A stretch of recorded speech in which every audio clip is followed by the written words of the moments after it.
Assalamualaikum and greetings everyone. My name is Dania, I'm binti Luqman Hakiim and I'm a Form 2 student at SMK Desa Petaling. Today I'm going to review one of my favorite books of all time, which is The Phantom Bandit by Guillermo Stilton. Originally, this book was in Italian and was translated into English by Julia Hen. The genre of this book is fiction with an element of comedy. I would recommend this book to kids and teenagers as it was so much fun to read it. The story begins when Jerome was starting to acting weird all day.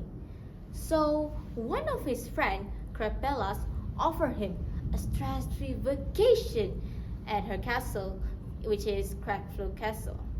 He agreed and they both went to the castle with Crapella's Turbotom 3000.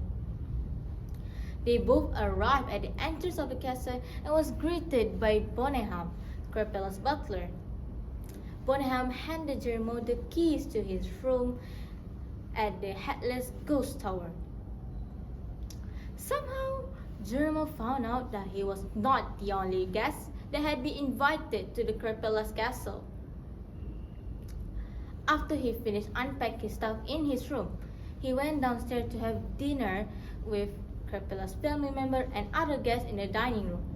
As he was walking by past the hallway, he heard something at his back, and as he slowly turned around, he saw some big black shadow figure, and that made him run towards the dining room. He arrived at the dining room panting and went over to Crapella to tell her about the thing that he just saw earlier. He then found out that there's an ancient scroll about the pirate cat and the werewolf pumpkin, and it was kept in Crackflow Castle. After dinner, Capelas brought Geronimo and the other guests to the werewolf pumpkin garden. Later on, Crapella asked Geronimo to investigate about the black shadow figure because she had a hunch that maybe someone might be wanting to steal her werewolf pumpkin. So Geronimo set up a trap and then they caught the black shadow figure. Later on, they both found out that the black shadow figures were actually one of Crapella's new gardener and one of her admirers, which is Felix Bloomford. Crapella was so mad about this because she trusted her new gardeners to handle and care for all of her plants that she had been planting at her house, at her castle. Felix then revealed himself as one of the bodyguards that he's working with at the Eagle Company. And he's on his mission to steal the werewolf pumpkin under Madame No, the CEO of the Eagle. She's planning to sell the werewolf pumpkin at a high price in the black market. Crapelas was disappointed and furious about this, as Felix begging for forgiveness and begging for Crapelas to accept his feeling for her because his feeling for her was true. But Crapelas ignored it, as he was a traitor and a liar to her.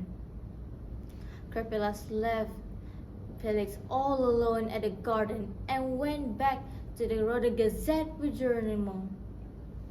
Geronimo then found out that his family, friends, and co-workers had all been planning to surprise him with a Halloween party to celebrate the werewolf pumpkin night.